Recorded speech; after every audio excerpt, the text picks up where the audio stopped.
thank God for all the songs that we sang this morning and during the time what we heard during the time of praise and thanksgiving. இந்த காலை வேளையிலே நாம் பாடின பாடல்களுக்காகவும் துதி நன்றி செலுத்தல் வேளையிலே நாம் பாடின பாடல்களுக்காகவும் நான் தேவனுக்கு நன்றி செலுத்துகிறேன். What we heard during the அது துதி நன்றி செலுத்தல் தேவனுடைய அன்பை குறித்து நாம் துதி நன்றி செலுத்தல் வேளையிலே கேட்டோமே, அதற்காக நான் நன்றி உள்ளவனாக இருக்கிறேன். Last week, we heard about the need to grow in the knowledge of God. சென்ற வாரத்திலே தேவனை அறிகிற அறிவிலே வளர வேண்டியதற்கான அதன் முக்கியத்துவத்தை குறித்து நாம் கேட்டோம். You all know this familiar verse in John 17 verse 3. யோவான் எழுதின சுவிசேஷம் 17ஆம் அதிகாரம் 3ஆம் வசனத்தை நாம் யாவரும் அறிந்திருக்கிறோம். What eternal life is. நித்திய ஜீவன் என்றால் என்ன என்பதை குறித்து நாம் வாசிக்கிறோம். We read in verse 3, "This is eternal life, that they may know you, the only true God, and Jesus Christ whom you have sent." ஒன்றான மெய் தேவனாகிய உம்மையும் நீர் அனுப்பினவராகிய இயேசு கிறிஸ்துவையும் அறிவதே நித்திய ஜீவன். Is knowing God, His heart. தேவனையும் அவருடைய இருதயத்தையும் அறிவதுதான் நித்திய ஜீவன். Know Jesus Christ. இயேசு கிறிஸ்துவை அறிவது, the way He lived. அவர் வாழ்ந்த விதம். It's not knowing rules and regulations. இதோ சட்ட திட்டங்களை நாம் அறிந்து கொள்கிறது அல்ல. It is not knowing the do's and don'ts that one has to follow in the church. சபையிலே ஒருவர் கடைபிடிக்க வேண்டிய இதை செய்ய வேண்டும் இதை செய்யக்கூடாது என்கிற அந்த சட்ட திட்டங்களை குறித்த அறிவு அல்ல. It's knowing God's heart. தேவனுடைய இருதயத்தை அறிவது. How gracious He is. எவ்வளவு கிருபை பொருந்தினவராய் தேவன் இருக்கிறார். How merciful He is. எவ்வளவு இரக்கமுள்ளவராய் இருக்கிறார். Not just knowing the truth. சத்தியத்தை அறிகிறது மாத்திரமல்ல. Or not just knowing the grace only. கிருபையை அறிகிறது மாத்திரமல்ல. That He is full of grace and full of truth. அவர் கிருபையினாலும் சத்தியத்தினாலும் நிறைந்தவராய் இருக்கிறார் என்பதை அறிகிற அறிவு. I believe the Holy Spirit has made it clear to us that we as a church, straight from that, நாம் சபையாகிய நாம் இந்த தேவனை அறிகிற அறிவை விட்டு நாம் அலைந்து திரிகிறவராய் இருக்கக்கூடாது என்பதை குறித்து பரிசுத்த ஆவியானவர் உறுதியாக இருக்கிறார். He has made it clear to the Thambaram church that we are going astray from that. அந்த தேவனை குறித்த அறிவிலிருந்து நாம் விலகிச் செல்கிறோம் என்று தேவன் பரிசுத்த ஆவியானவர் தெளிவாய் தாம்பரம் சபையை குறித்து சொல்லியிருக்கிறார் என்று விசுவாசிக்கிறேன். Knowing the Father and the Son, that will impart life. தேவனையும் பிதாவையும் கிறிஸ்துவையும் அறிகிற அறிவு நமக்கு ஜீவனை கொடுக்கும். Now we read in Galatians chapter 3. கலாத்தியர் 3ஆம் அதிகாரத்திலே நாம் வாசிக்கிறோம். Galatians chapter 3 verse 21. கலாத்தியர் 3ஆம் அதிகாரம் 21வது வசனம். It says very clearly that law cannot impart life. அந்த வசனம் சொல்லுகிறது, நியாயப்பிரமாணம் நீதி கிடைக்காது, ஜீவன் உண்டாகாது, அது உயிரை கொடுக்காது என்று சொல்லப்பட்டிருக்கிறது. It says Paul, ask a question to the Galatians, if a law had been given which was able to impart life, then righteousness would indeed have been based on law. Pavul கலாத்திய கிறிஸ்தவர்களை பார்த்து இப்படி கேட்கிறார், உயிரை கொடுக்கத்தக்க நியாயப்பிரமாணம் அருளப்பட்டிருந்ததானால் நீதியானது நியாயப்பிரமாணத்தினால் உண்டாயிருக்குமே. So the law cannot impart life.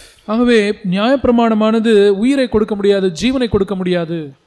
Law, what I mean, law is just following the rules and regulations, do's and don'ts. நியாயப்பிரமாணம் என்பதை நாம் இப்படி சொல்லலாம், அது சட்டதிட்டங்களை பின்பற்றுவது. That will not make us righteous. அது நம்மை God's eyes. தேவனுடைய பார்வையிலே நம்மை நீதிமான்களாய் மாற்ற செய்ய முடியாது. Our righteousness will be based on do's and don'ts. இப்படி இதை செய்ய வேண்டும் அதை செய்ய கூடாது என்கிறதை பொறுத்து தான் நம்முடைய நீதி அப்படி இருக்கும். Bible tells very clear the righteous shall live by faith. நாள் வேதம் தெளிவாக சொல்லுகிறது, நீதிமான் விசுவாசத்தினாலே பிழைப்பான் என்று சொல்லுகிறது. We read in Galatians 2:16. கலாத்தியர் 2:16 நாம் வாசிக்கிறோம். The last part. பிற்பகுதியிலே, by the works of the law no flesh will be justified. நியாயப்பிரமாணத்தின் கிரியைகளினாலே எந்த மனுஷனும் நீதிமானாக்கப்படுவதில்லையே. Paul, Apostle Paul, he would consider himself to be a transgressor.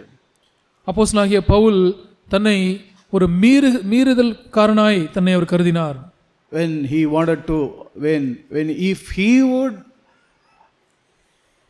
try to attain the righteousness of God through law, he realized that we read in verse 18 that he will prove himself to be a transgressor. நியாயப்பிரமாணத்தினாலே நீதி அடைய வேண்டும் என்று பவுல் முயற்சித்திருப்பாரானால் அது நியாயப்பிரமாணத்தை மீறுகிறவனாய் காணப்படுவேன் என்று சொல்கிறார். We read in verse 17. 17ஆம் வசனத்திலே வாசிக்கிறோம். But if while seeking to be justified in Christ, கிறிஸ்துவுக்குள் நீதிமான்களாக்கப்படும்படி நாடுவோமானால் நாடுகிற நாம், in verse 18, he is comparing himself as someone who will try to rebuild what he has already destroyed. தான் இடித்து போட்டதையே திரும்ப கட்டுகிற ஒருவன் எப்படி இருப்பானோ அதற்கு தான் தன்னை பவுல் ஒப்பிட்டு பேசுகிறார். He knew very well that no flesh will be justified by the works of the law by doing do's and don'ts. இப்படி சட்டதிட்டங்களாகிய இதை செய்ய வேண்டும் செய்யக்கூடாது என்கிற காரியங்களை பின்பற்றுகிற எந்த ஒரு மாம்சமும் நீதிமானாக்கப்பட முடியாது என்பதை அவர் தெளிவாக சொல்கிறார். He says, if I rebuild what I have once destroyed, I prove myself to be a transgressor. அவர் சொல்கிறார் 18ஆம் வசனத்திலே, நான் இடித்து போட்டவைகளையே நான் மறுபடியும் கட்டினால் பிரமாணத்தை மீறுகிறவன் என்று காணப்படுவேன். We also read in Galatians 3:24. கலாத்தியர் 3:24லையும் நாம் வாசிக்கிறோம். Says, what is the purpose of the law? பிரமாணத்தினுடைய நோக்கம் என்ன? Says the law has become our tutor to lead us to Christ. நியாயப்பிரமாணம் நம்மை கிறிஸ்துவினிடத்தில் வழிநடத்துகிற உபாத்தியாய் இருக்கிறது. So that we may be justified not by the law but by faith. அவ்விதமாக நாம் பிரமாணத்தினாலே நீதிமான்களாக்கப்படாமல் விசுவாசத்தினாலே நீதிமான்களாக்கப்பட முடியும். What did that tutor, the law, did to Paul? அந்த உபாத்தியாய் இருக்கிறதான அந்த நியாயப்பிரமாணம் என்ன செய்கிறது? To Paul. பவுலுக்கு எவ்விதமாக இருந்தது? How did the tutor, the law, led Paul to Christ? அந்த உபாத்தியாய் இருந்த அந்த நியாயப்பிரமாணம் பவுலை எப்படி கிறிஸ்துவுக்கு நேராக வழிநடத்தினது? Chapter 2 verse 19. 2ஆம் அதிகாரம் 19ஆம் வசனம். He says, I died to the law. நான் நியாயப்பிரமாணத்திற்கு மரித்தேன். Through the law. நியாயப்பிரமாணத்தினாலே நியாயப்பிரமாணத்திற்கு மரித்தேன். Through the tutor. அந்த உபாத்தியின் மூலமாக I died to the Lord so that I might live for Christ, live to Christ, Kristu live to God. தேவனுக்கென்று பிழைக்கும்படி நான் நியாயப்பிரமாணத்தினாலே நியாயப்பிரமாணத்திற்கு மரித்தேனே. We read in Paul writing in 2 Corinthians chapter 3. 2 கொரிந்தியர் 3ஆம் அதிகாரத்திலே பவுல் எழுதுகிறதை நாம் பார்க்கிறோம். Verse 6, the last part. 6ஆம் வசனத்தினுடைய பிற்பகுதி. The letter kills, but the spirit gives life. 2 கொரிந்தியர் 3:6 பிற்பகுதி, எழுத்து கொல்லுகிறது, ஆவியோ உயிர்ப்பிக்கிறது. You just follow the letter, that is the rules and regulations. சட்டதிட்டங்களாகிய எழுத்தை மாத்திரமே பின்பற்றுவது. And if you are not following the spirit behind that commandments God has given us, தேவன் நமக்கு கொடுத்திருக்கிற கற்பனைகளுக்கு பின்னாலே இருக்கக்கூடியதான அதனுடைய ஆவியை நாம் பார்க்க தவறுவோமானால் it will bring death.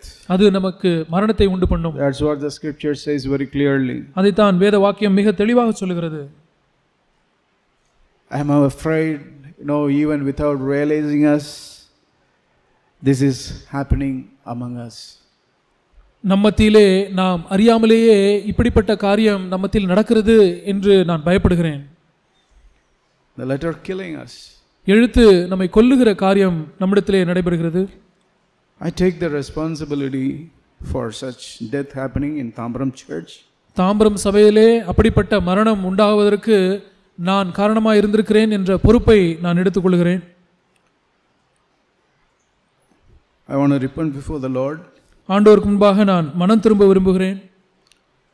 There is a verse in Luke 17.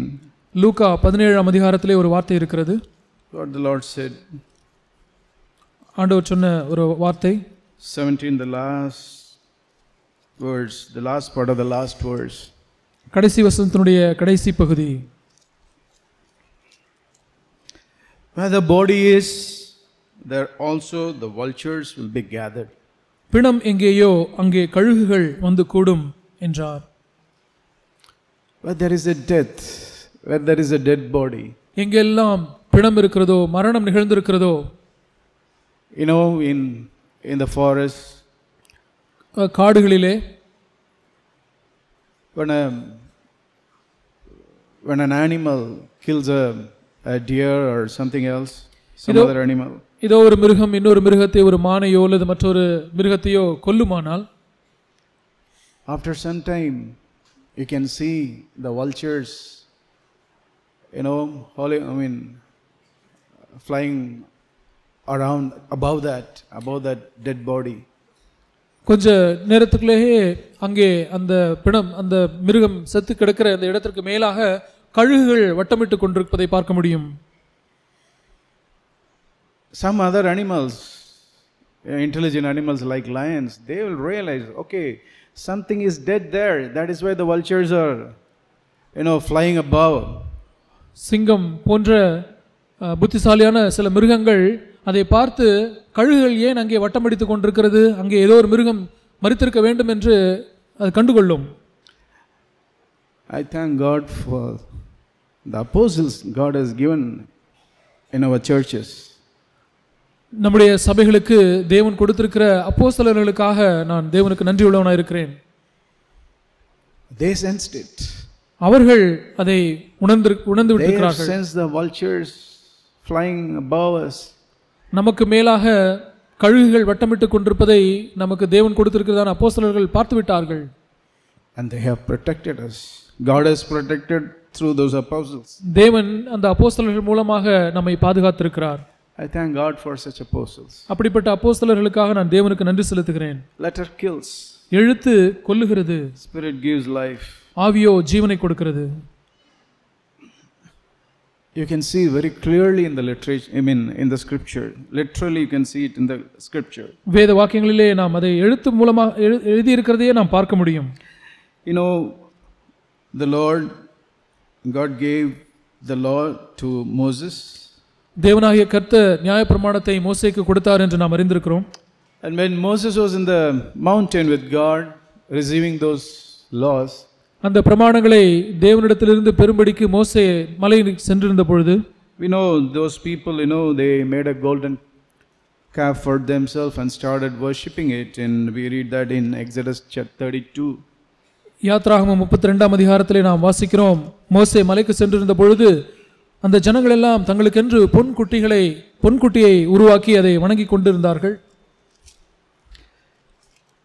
The Lord said, the people have corrupted themselves, verse 7, corrupted themselves, they have quickly turned aside from the way which I commanded them. 7ஆம் வசனத்திலே வாசிக்கிறோம், அப்பொழுது கர்த்தர் மோசேயை நோக்கி, நீ இறங்கி போ, எகிப்து தேசத்திலிருந்து நீ நடத்தி கொண்டு வந்த உன் ஜனங்கள் தங்களை கெடுத்து கொண்டார்கள். They have made for themselves a molten calf and worshipped it and have sacrificed it to it, and this is saying, this is your God. அவர்களுக்கு நான் விதித்த வழியை அவர்கள் சீக்கிரமாய் விட்டு விலகினார்கள். அவர்கள் தங்களுக்கு ஒரு கன்றுக்குட்டியை வார்ப்பித்து அதை பணிந்து கொண்டு அதற்கு பலியிட்டு, இஸ்ரவேலரே, உங்களை எகிப்து தேசத்திலிருந்து அழைத்து கொண்டு வந்த உங்கள் தெய்வங்கள் இவைகளே என்று சொன்னார்கள் என்றார். The Lord's anger was burning. தேவனுடைய கோபம் அவர்கள் மீது பற்றி எரிந்தது. We read in verse 10, now let me alone, that my anger may burn against them, that I may destroy them, and I will make you a great nation. 10ஆம் வசனத்திலே வாசிக்கிறோம், ஆகையால் என் கோபம் இவர்கள் மேல் மூளவும், நான் இவர்களை அழித்து போடவும், நீ என்னை விட்டுவிடு, உன்னை ஒரு பெரிய ஜாதியாக்குவேன் என்றார். But Moses interceded, Lord, do not destroy your people. ஆனால் மோசே தேவனிடத்திலே பரிந்து பேசி, தேவனே, உம்முடைய ஜனங்களை நீர் அழித்து போடாதிரும் என்று. And we read in verse 14, the Lord changed his mind about the harm which he said he would do to his people. 14ஆம் வசனத்திலே பார்க்கிறோம், அப்பொழுது கர்த்தர் தமது ஜனங்களுக்கு செய்ய நினைத்த தீங்கை செய்யாதபடிக்கு பரிதாபம் கொண்டார். Lord was merciful to those to the Israelites. அந்த இஸ்ரவேல் ஜனங்களுக்கு அவர்கள் மீது தேவன் இரக்கமுள்ளவராய் இருந்தார். The same Moses, when he came down from the mountain, அதே மோசே மலையிலிருந்து கீழே இறங்கி வந்த பொழுது, it says his anger was, Moses' anger burned. We read in verse 19. 19ஆம் வசனத்திலே நாம் வாசிக்கிறோம், மோசேயினுடைய கோபம் மூண்டது. When he saw people dancing and worshipping, அந்த his anger burned. அந்த கன்றுக்குட்டியையும் ஜனங்கள் நடனமாடுகிறதையும் மோசே பார்த்த பொழுது மோசேக்கு கோபம் மூண்டது. And we know what happened after that. அதற்கு பிறகு என்ன நடந்தது என்பதை நாம் அறிந்திருக்கிறோம். He led 3,000 people to be killed that day. அந்த நாளிலே 3000 பேர் மரிக்கும்படி நடத்திவிட்டார். The day the law was given, 3,000 people fell on that day. We read that in verse 28. 28ஆம் வசனத்திலே நாம் வாசிக்கிறோம், நியாயப்பிரமாணம் கொடுக்கப்பட்ட அன்றைய தினத்திலே 3000 பேர் மரித்தார்கள். The sons of Levi did as Moses instructed, and about 3,000 men of the people fell that day. லேவியின் புத்திரர் மோசே சொன்னபடியே செய்தார்கள். அந்நாளில் ஜனங்களில் ஏறக்குறைய 3000 பேர் விழுந்தார்கள். He had God also saw that. தேவனும் அதை பார்த்தார். It was a terrible sin. அது மிக பயங்கரமான பாவம். God was angry. தேவன் கோபம் கொண்டிருந்தார். But he showed mercy. ஆனால் அவர் இரக்கம் காண்பித்தார். He did not kill anyone. அவர் யாரையும் கொலை செய்யவில்லை. When Moses entreated, the Lord turned his plan. மோசே changed his plan. தேவனை நோக்கி changed his mind. மோசே தேவனை நோக்கி ஜெபித்த பொழுது தேவன் தம்முடைய மனதை மாற்றிக்கொண்டார். But he killed. ஆனால் மோசே ஜனங்களை கொன்றுவிட்டார். He was more stricter than God. தேவனை காட்டிலும் அதிக கண்டிப்புள்ளவராய் மோசே மாறினார். That is what the law could do. அதைத்தான் நியாயப்பிரமாணம் செய்கிறது. If we follow the law, you and all of us could become more stricter than God. நாம் பிரமாணங்களை சட்டதிட்டங்களை பின்பற்றுகிறவர்களாய் இருப்போமானால் தேவனை காட்டிலும் அதிக கண்டிப்புள்ளவர்களாய் நானும் நீங்களும் மாறிவிட முடியும். We lay lot of rules for others.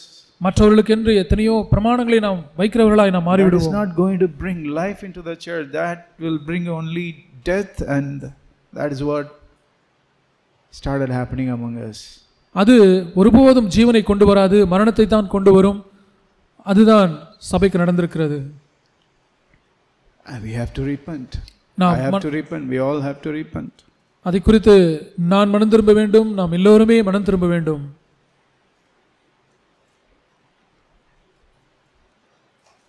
What Moses did, it really disturbed him. மோசே செய்த காரியம் அது மோசேக்கு அது ஒரு கலக்கமாக இருந்தது. He was not having a rest in his heart. தன்னுடைய இருதயத்திலே ஒரு இளைப்பாறுதல் இல்லாதிருந்தார். He was more stricter than God. தேவனை காட்டிலும் அதிக கண்டிப்புள்ளவராய் மோசே இருந்தார். And did something in that, in anger. கோபத்திலே ஒரு காரியத்தை அவர் செய்து விட்டார். In a human zeal. மனுஷீக ஒரு வைராகியத்தினாலே ஒன்றை செய்து விட்டார். And what he had done was continually bothering him. அவர் செய்த காரியம் தொடர்ந்து மோசேயை பாதித்துக் கொண்டே இருந்தது. He realized what he did was not like what God would do. தான் செய்தது தேவன் எப்படி செய்வாரோ அவ்விதமாய் செய்யவில்லை என்பதை குறித்து உணர்ந்தார்.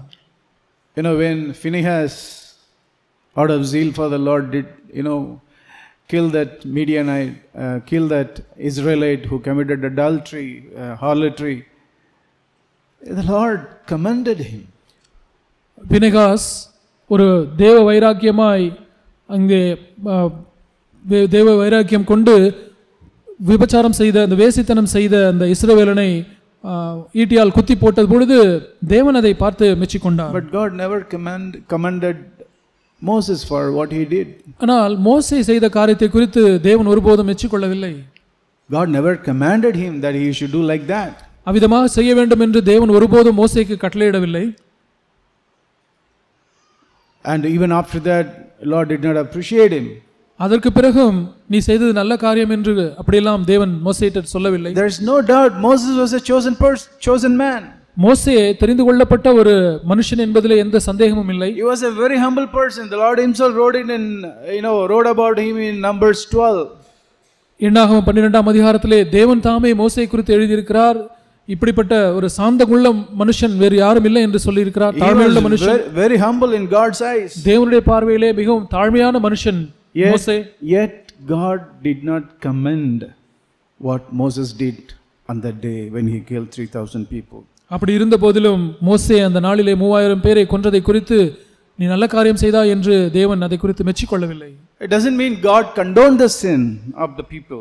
அப்படி இருப்பதனாலே தேவன் ஜனங்கள் செய்த பாவத்தை கண்டும் காணாமல் விடுகிறார் என்பது அர்த்தமாகாது. Sin is always serious in the eyes of God. பாவம் எப்பொழுதுமே தேவனுடைய பார்வையிலே கடூரமாய் தான் இருக்கிறது. We read, in verse 35, the Lord smote the people because of what they did with the calf which Aaron had made. 35ஆம் வசனத்திலே நாம் வாசிக்கிறோம், ஆரோன் செய்த கன்றுக்குட்டியை ஜனங்கள் செய்வித்தது நிமித்தம் கர்த்தர் அவர்களை உபாதித்தார்.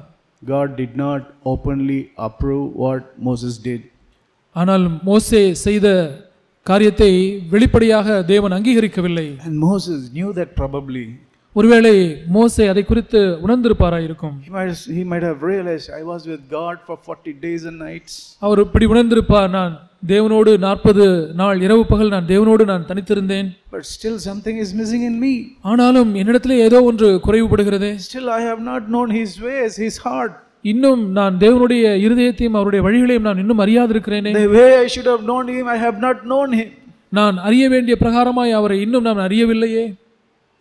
The Lord told him, you get up and take the people and go to the promised land. We read that in 33:1. 33ஆம் அதிகாரம் 1ஆம் வசனத்திலே கர்த்தர் மோசேயை நோக்கி, நீயும் இந்த ஜனங்களையும் நீ அழைத்துக் கொண்டு கானான் தேசத்துக்கு புறப்பட்டு போ என்று சொல்கிறார். The Lord said, I will not come with you. நான் உன்னோடு வரமாட்டேன். I'll send an angel. ஒரு தூதனை உனக்கு முன்பாக அனுப்புவேன். I'll give you a messenger to lead you.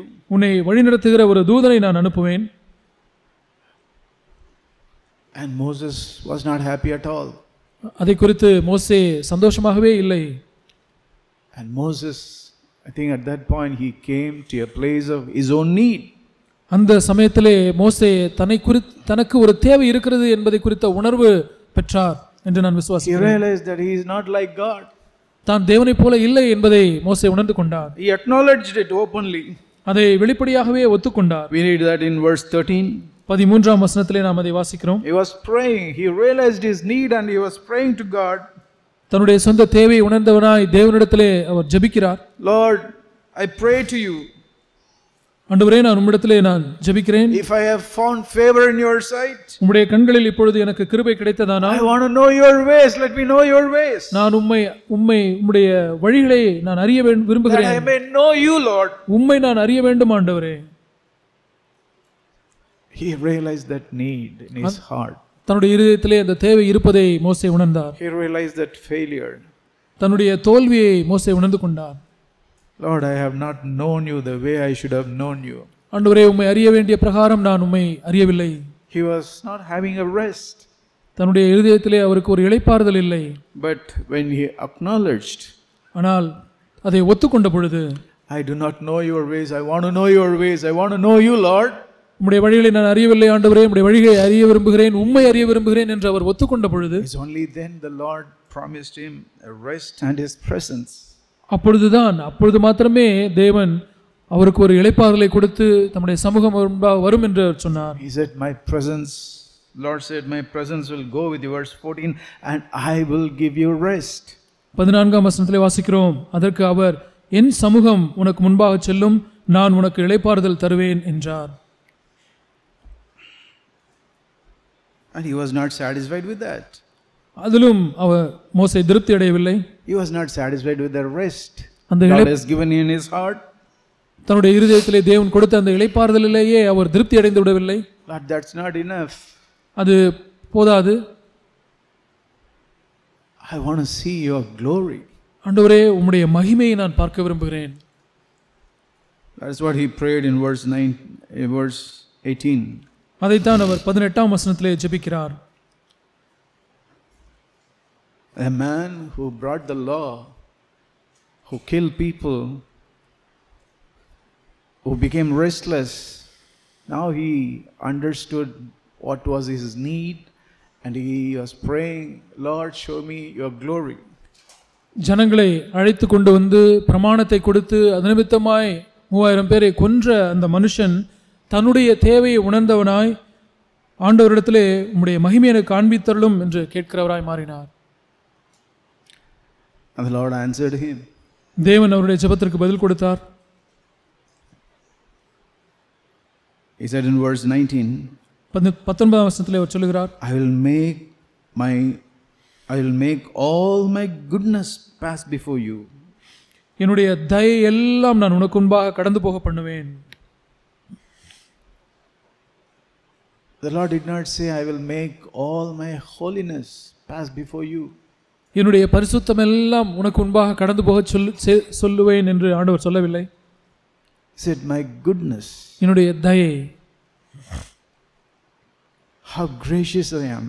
எவ்வளவு நான் தயை பொருந்தினவராய் இருக்கிறேன் என்பதை காண்பிப்பேன். How compassionate I am. நான் எவ்வளவு இரக்கமுள்ளவராய் இருக்கிறேன். That is what the Lord said. That's my glory. அதுதான் என்னுடைய மகிமை என்று ஆண்டவர் சொல்லுகிறார். And the Lord in his mercy showed his glory. தேவன் தம்முடைய இரக்கத்தினாலே மோசேக்கு தம்முடைய மகிமையை காண்பித்தார். We read that in chapter 34 verse 6 and 7. அதை நாம் யாத்ரா 34:6-7 நாம் வாசிக்கிறோம்.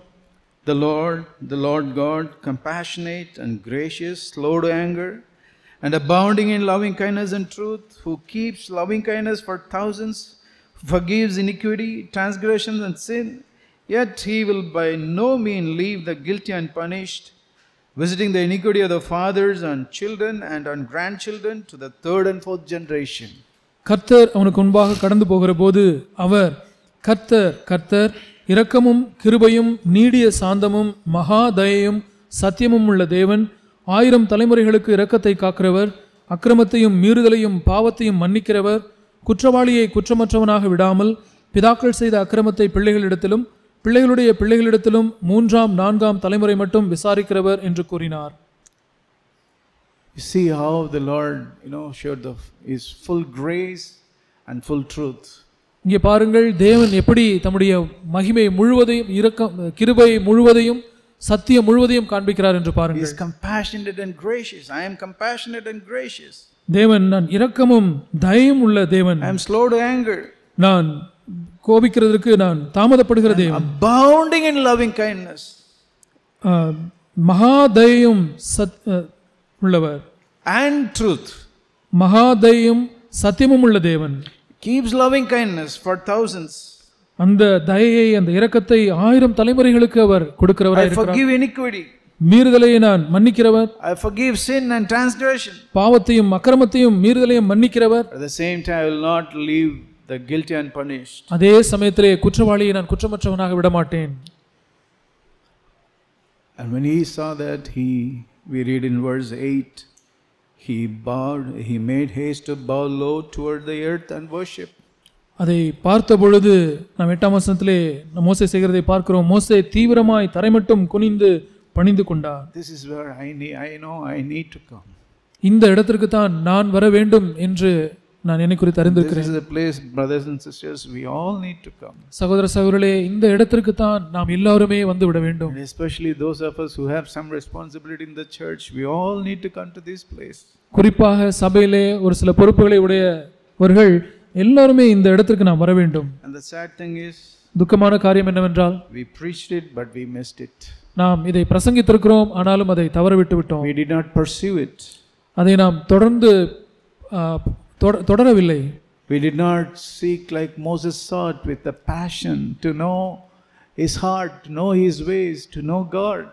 தேவனையும் தேவனுடைய வழிகளையும் தேவனுடைய இருதயத்தையும் அறிந்து கொள்ள வேண்டுமே என்கிற தீராத வேட்கையோடு மோசே தேடினது போல நாம் தேடவில்லை, நாடவில்லை. We did not pray the prayer which the Lord Jesus prayed for you and me.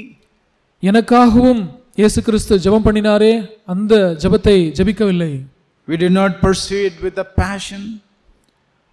நாம் அதை ஒரு தீராத வேட்கையோடு அதை நாம் நாடவில்லை. John 17 verse 23. யோவான் 17ஆம் அதிகாரம் 23ஆம் வசனம். Is what the Lord prayed for you and me. அதைத்தான் உங்களை குறித்தும் என்னை குறித்தும் ஆண்டவர் இயேசு ஜெபித்திருக்கிறார். That was his last desire. அதுதான் அவர் இருதயத்தில் இருந்த கடைசியான விருப்பமாக இருந்தது. Sorry, verse 24. மன்னிக்கவும், 24வது வசனம். John 17 verse 24. யோவான் 17:24. Father, I desire. பிதாவே, எனக்கு இது விருப்பமாக இருக்கிறது. That was the last desire of Lord Jesus. ஆண்டவருடைய கடைசி ஆசை.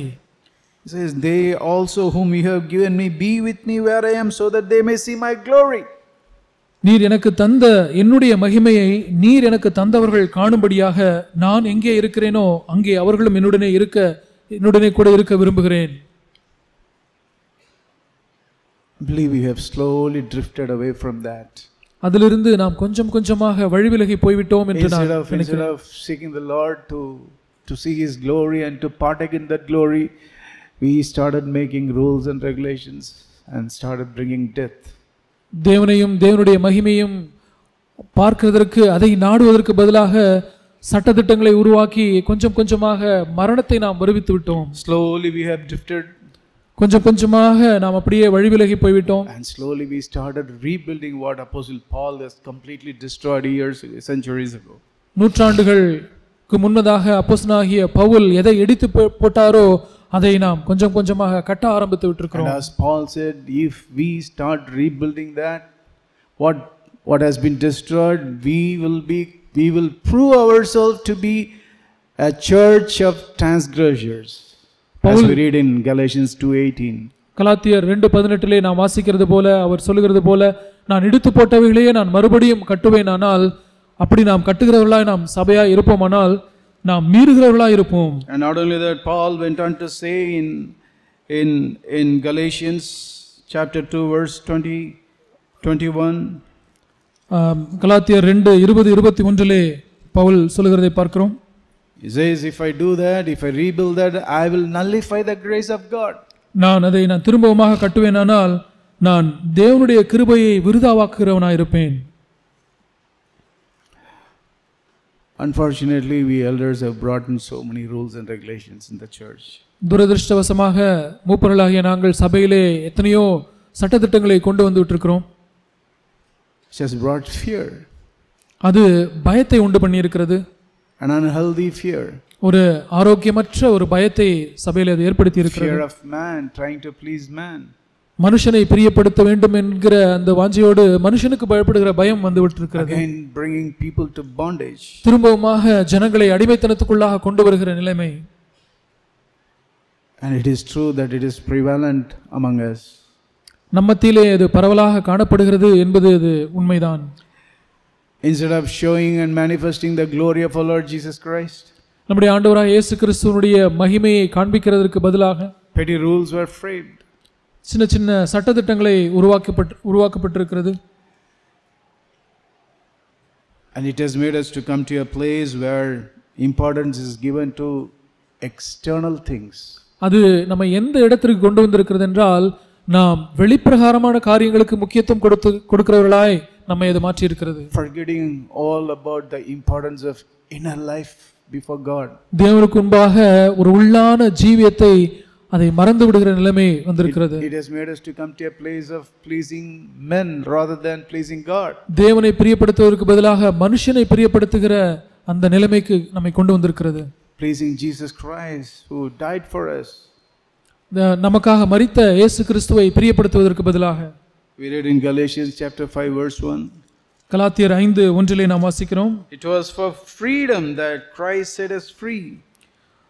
நம்மை சுயாதீனத்திற்கு தான் கிறிஸ்து நம்மை விடுதலையாக்கி இருக்கிறார். Therefore keep standing firm and do not subject again to a yoke of slavery. Galatians 5:1. ஆகையினாலே நீங்கள் மறுபடியும் அடிமைத்தனத்தின் நுகத்துக்கு உட்படாமல் கிறிஸ்து நமக்கு உண்டாக்கின சுயாதீன நிலைமையிலே நிலை கொண்டிருங்கள். If you and I start following rules and regulations, நீங்களும் நானும் சட்டதிட்டங்களை பின்பற்றுகிறவர்களாய் நாம் ஆரம்பிப்போமானால், following the law, பிரமாணத்தை பின்பற்றுகிறவர்களாய் இருப்போமானால், you know what Paul says? Pavul என்ன சொல்கிறார் தெரியுமா? Verse 4, 4ஆம் வசனம், Galatians 5:4. கலாத்தியர் 5:4. You have been severed from Christ, you who are seeking to be justified by rules and regulations.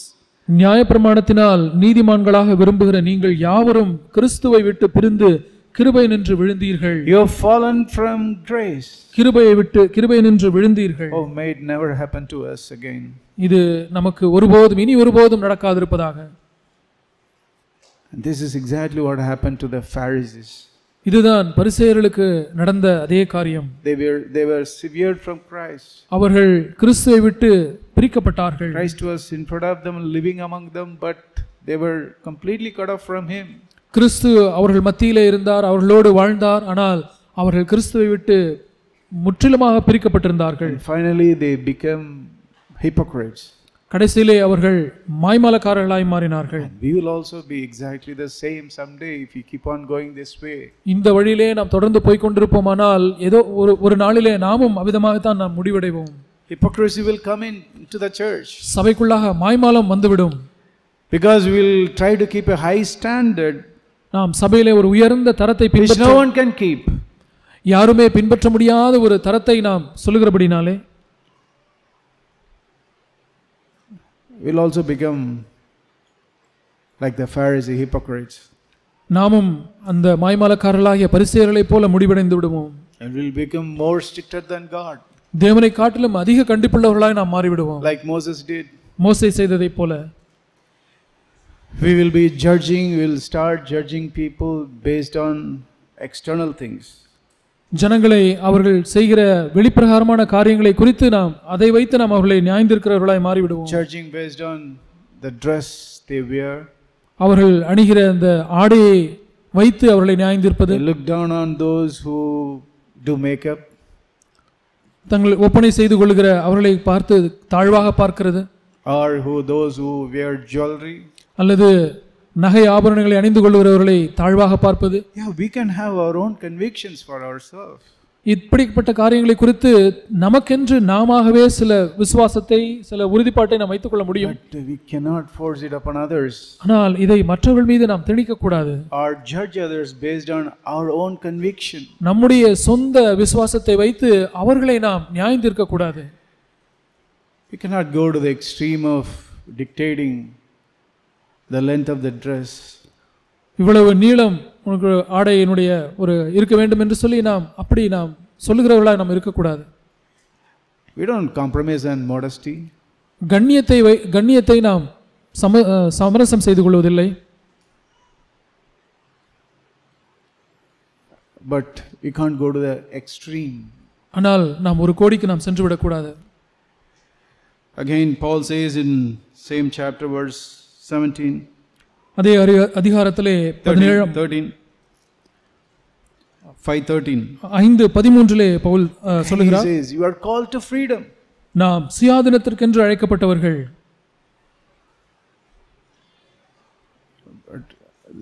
He also pointed to the danger about having freedom. சுயாதீனத்திலே இருக்கக்கூடியதான அபாயத்தையும் அவர் சுட்டிக்காட்டினார். Oh, now that we are free we can do anything. இப்பொழுது நாம் சுயாதீனராக இருக்கிறபடினாலே நாம் எதை வேண்டுமானாலும் செய்யலாம் என்பதல்ல. He also requested them, அவர்களை இந்த வேண்டுகோளும் அவர்களுக்கு வைத்தார். only do not turn your freedom into an opportunity for the flesh. நீங்கள் 13ஆம் வசனம், சகோதரரே நீங்கள் சுயாதீனத்திற்கு அழைக்கப்பட்டீர்கள். இந்த சுயாதீனத்தை நீங்கள் மாம்சத்துக்கு ஏதுவாக அனுசரியாமல் அன்பினாலே ஒருவருக்கொருவர் ஊழியம் செய்யுங்கள். Exactly the same way Jude wrote in his letter, turning the grace of God into licentiousness. அப்போஸ்தலனாகிய யூதா தன்னுடைய நிருபத்தில் எழுதினது போல தேவனுடைய கிருபையை காம விகாரத்திற்கு ஏதுவாக புரட்டாதீர்கள் என்று சொன்ன அதே விதத்திலே தான் பவுலும் இங்கே சொல்லுகிறார். Do not turn your freedom into an opportunity for the flesh, but through love serve one another. இந்த சுயாதீனத்தை உங்கள் மாம்சத்துக்கென்று பயன்படுத்தாமல் அன்பினாலே ஒருவருக்கொருவர் ஊழியம் செய்யுங்கள். Through love. அன்பினாலே. I'm afraid if that is missing. அது அன்பினாலே செய்கிற காரியம் அது நம்மிடத்திலே காணப்படாமல் போயிற்றோ என்று நான் பயப்படுகிறேன். Through love serve one another. அன்பினாலே ஒருவருக்கொருவர் ஊழியம் செய்யுங்கள். Faith working through love is a need of the hour. விசுவாசமானது அன்பினாலே கிரியை செய்கிறது தான் காலத்தினுடைய தேவையா இருக்கிறது. 6ஆம் வசனத்தினுடைய கடைசி பகுதியை நாம் வாசிக்கிறோம். Faith working through love. அன்பினால் கிரியை செய்கிற விசுவாசமே உதவும். We read in verse 14 also. 14லையும் நாம் வாசிக்கிறோம். The whole law is fulfilled in one word, in that statement, you shall love your neighbor as yourself. உன்னிடத்தில் நீ அன்பு கூறுவது போல பிறனிடத்திலும் அன்பு கூறுவாயாக என்கிற இந்த ஒரே வார்த்தையிலே நியாயப்பிரமாணம் முழுவதும் நிறைவேறும். But instead, verse 15, but if you bite and devour one another, take care that you are not consumed by one another. 15ஆம் வசனம், நீங்கள் ஒருவரை ஒருவர் கடித்து பட்சித்தீர்களானால் அழிவீர்கள். அப்படி ஒருவரால் ஒருவர் அழிக்கப்படாதபடிக்கு எச்சரிக்கையாயிருங்கள். We don't do it literally, biting, devouring. நாம் வெளிப்படையாக எழுத்தின்படியே நாம் மற்றவர்களை நாம் கடிக்கிறது இல்லை. What Paul says. பவுல் என்ன சொல்கிறார்? Means if you judge others harshly, நீங்கள் மற்றவர்களை கடினமாய் இப்படி நியாயம் தீர்ப்பீர்களானால், based on what you see externally, அவர்களுடைய வெளிப்பிரகாரமான நடக்கையை வைத்து நீங்கள் அவர்களை கடினமாய் நியாயம் தீர்ப்பீர்களானால், take care, repent. ஜாக்கிரதையா இருந்து மனம் திரும்புங்கள் என்று சொல்கிறார். Verse 16. 16ஆம் வசனம். So he says, I say, walk by the Spirit, you will not carry out the desire of the flesh. பின்னும் நான் சொல்லுகிறது என்னவென்றால், ஆவிக்கேற்றபடி நடந்து கொள்ளுங்கள், அப்பொழுது மாம்ச இச்சையை நிறைவேற்றாதிருப்பீர்கள். Instead of telling people this is the way you should behave, this is the way you should dress, ஜனங்களை பார்த்து நீங்கள் இப்படித்தான் நடந்து கொள்ள வேண்டும், இவ்விதமாய்த்தான் நீங்கள் ஆடை அணிய வேண்டும் என்று சொல்வதற்கு பதிலாக, I don't do this, so you should not do this. நான் இப்படியெல்லாம் செய்கிறதில்லை, ஆகவே நீங்கள் இப்படியெல்லாம் செய்யக்கூடாது என்று சொல்லுகிறது. Instead of doing that, let us encourage one another. அப்படி செய்வதற்கு பதிலாக ஒருவரை ஒருவர் உற்சாகப்படுத்துங்கள். To be filled in the Holy Spirit. பரிசுத்த ஆவியினாலே நிறையப்பட்டிருக்கும்படிக்கு உற்சாகப்படுத்துங்கள். Encourage each other to be filled in the Holy Spirit. பரிசுத்த ஆவியினாலே நிரப்பப்பட்டிருக்கும்படிக்கு ஒருவரை ஒருவர் நீங்கள் உற்சாகப்படுத்துங்கள். If you walk by the Spirit, and you will not carry out the desire of the flesh. ஆவிக்கேற்றபடி நடந்து கொள்வீர்களானால் நீங்கள் மாம்ச இச்சையை நிறைவேற்றாதிருப்பீர்கள். You don't need to have any rules or regulations in the church. நீங்கள் ஆவியினாலே நிறைந்திருந்தால் சபையிலே இப்படிப்பட்ட சட்டதிட்டம் உங்களுக்கு தேவை இருக்காது. Be filled in the Holy Spirit. பரிசுத்த ஆவியினாலே நிறைந்திருங்கள். Seek for the baptism of the Holy Spirit. பரிசுத்த ஆவியுடைய அபிஷேகத்துக்காக தேடுங்கள். And walk by the Holy Spirit. ஆவியினாலே நடத்தப்படுங்கள். Then you will not carry out the desire of the flesh. அப்பொழுது மாம்ச இச்சையை நிறைவேற்றாதிருப்பீர்கள். If verse 18. 18ஆம் வசனம். If you are led by the Spirit, நீங்கள் ஆவியினால் நடத்தப்படுவீர்களானால், there is no need to anybody to tell you do this, don't do this. இதை நீங்கள் செய்யுங்கள், இதை நீங்கள் செய்யாதீர்கள் என்று யாரும் உங்களை பார்த்து சொல்ல தேவை இருக்காது. If you are led by the Spirit, you are not under the law. நீங்கள் ஆவியினால் நடத்தப்படுவீர்களானால் நீங்கள் நியாயப்பிரமாணத்திற்கு கீழ்ப்பட்டவர்கள் அல்ல. And if you are led by the Spirit, நீங்கள் ஆவியினாலே நடத்தப்படுவீர்களானால், we will not fulfill the deeds of the flesh. இந்த மாம்சத்தின் கிரியைகள் எல்லாம் நாம் செய்ய மாட்டோம். What is mentioned in verse 19 to 21? 19 இருந்து 21ஆம் வசனம் வரை உள்ள வசனங்களிலே சொல்லப்பட்டிருக்கிற காரியங்கள் எல்லாம் நாம் செய்ய மாட்டோம். And there is, but we will be having the fruit of the Spirit. ஆனால் ஆவியினுடைய கனியை நாம் பெற்றிருப்போம். The danger is that we will keep emphasizing what is mentioned in verse 19 to 21. இங்கே இருக்கிற அபாயம் என்னவென்றால் 19 இருந்து 21ஆம் வசனம் வரை உள்ள காரியங்களை நாம் வலியுறுத்திக் கொண்டே நாம் இருப்போம். Don't do this, don't do that. இதை செய்யாதீர்கள், அதை செய்யாதீர்கள். These are the deeds of the flesh, you don't do that. நீங்கள் செய்ய தகாத மாம்சத்தின் கிரியைகள் இவைகள். But without the fullness of the Spirit, we will be doing all these things. ஆனால் பரிசுத்த ஆவியினுடைய Without the fruit of the Spirit, we will be emphasizing that. ஆவியினுடைய கனி இல்லாதபடிக்கு இதை நாம் வலியுறுத்திக் கொண்டே நாம் இருப்போம். Be careful only about verses 19 to 21. 19 இருந்து 21ஆம் வசனம் வரை உள்ள காரியங்களை மாத்திரமே நாம் வலியுறுத்திக் கொண்டிருப்போம். All the things mentioned in those words, immorality, impurity, idolatry, sorcery, many things. விபச்சாரம், வேசித்தனம், அசுத்தம், காமவிகாரம், இப்படி தொடங்கி சொல்லுகிற எத்தனையோ காரியங்களை நாம் அதையே நாம் வலியுறுத்திக் கொண்டே நாம் இருப்போம். Is it necessary? அது தேவையா? Yes, of course.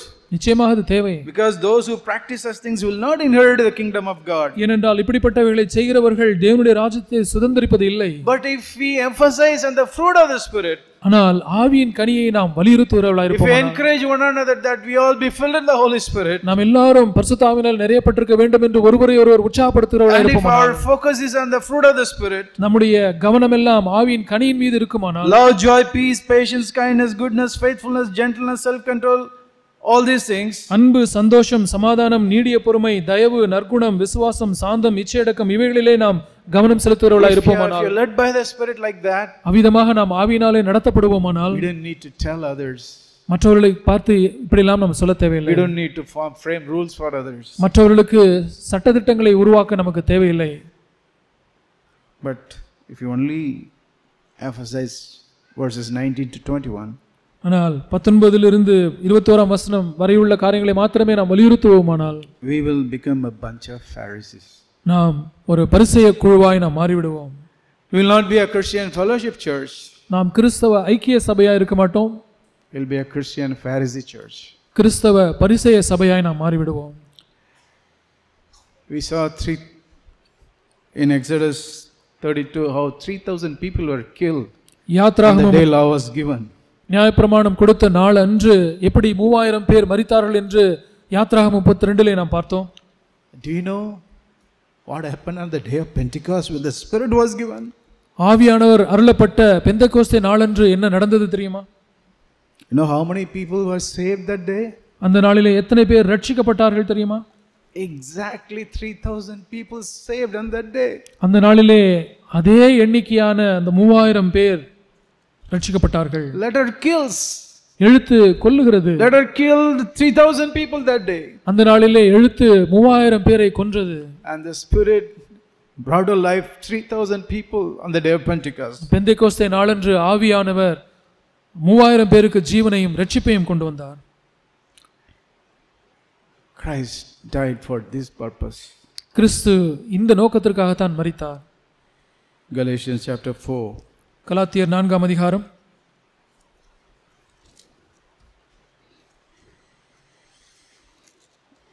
Chapter 4 verse 4 to 7.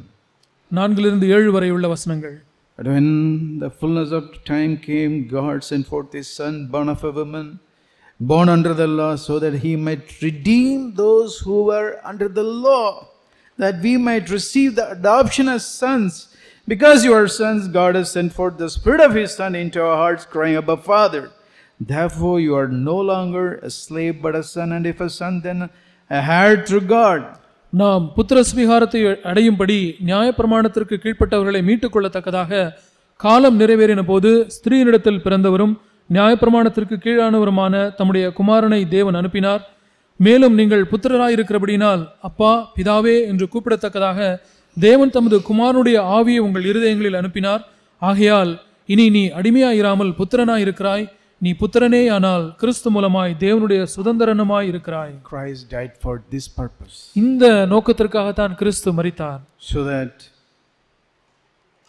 He might redeem us, to redeem us நம்மை from the மீட்டுக்கொள்ள law, rules and regulations. நியாயப்பிரமாணம் சட்டதிட்டங்களாகிய நியாயப்பிரமாணத்திலிருந்து நம்மை மீட்டுக்கொள்ளும்படியாகத்தான் கிறிஸ்து மரித்தார். Let us keep that spirit of His Son always. எப்பொழுதுமே தம்முடைய குமாரனுடைய ஆவியை நாம் கொண்டிருக்க வேண்டும் என்று No விரும்பினார். vulture should be flying above us, above CFC Church in Tambram. தாம்பரத்திலே இருக்கிற கிறிஸ்தவ ஐக்கிய சபைக்கு மேலாக கழுகுகள் சுற்றி கொண்டிருக்க கூடாது. You know, it says in Galatians chapter 5 verse 9. கலாத்தியர் 5:9 என்ன சொல்கிறது? A little leaven leavens a whole lump of dough. புளிப்புள்ள கொஞ்சம் மாவானது பிசைந்த மாவு அனைத்தையும் உப்பு பண்ணும். Little leaven. கொஞ்சம் புளித்தமா. Little bit of that spirit of law, seeking, emphasizing on external things, it'll spoil the whole church. வெளிப்பிரகாரமான காரியங்களை வைத்து பிரமாணங்களை ஏற்படுத்துகிறதான அந்த புளித்தமா, கொஞ்சம் புளித்தமா போதும், அது சபையை தீட்டுப்படுத்திவிடும். I want to be careful by the grace of God. தேவனுடைய கிருபையினாலே இதை குறித்து நான் ஜாக்கிரதையுள்ளவனாய் இருக்க விரும்புகிறேன். I want to bring any leaven into the church. சபைக்குள்ளாக நான் புளித்தமாவை கொண்டு வர நான் விரும்பவில்லை. Let there be love in all our hearts. ஆனால் நம்முடைய இருதயங்களிலே அன்பு இருக்க வேண்டும். Let us not have the fear of man, brothers and sisters. சகோதர சகோதரிகளே, நாம் ஒருபோதும் மனுஷனை பார்த்து பயப்படுகிற பயம் நாம் கொண்டிருக்க வேண்டாம். With love let us serve one another. அன்பினாலே ஒருவருக்கொருவர் நாம் ஊழியம் செய்ய கடவோம். With love let us keep us away from judging others based on external things. அன்பினாலே வெளியாரங்கமான காரியங்களை வைத்து மற்ற ஜனங்களை நியாயந்திருக்கிறதை நாம் தவிர்த்து விடுவோம். May the Lord help us to build such a church in this place. இந்த இடத்திலே அப்படிப்பட்ட சபையை கட்ட தேவன் நமக்கு உதவி செய்வாராக.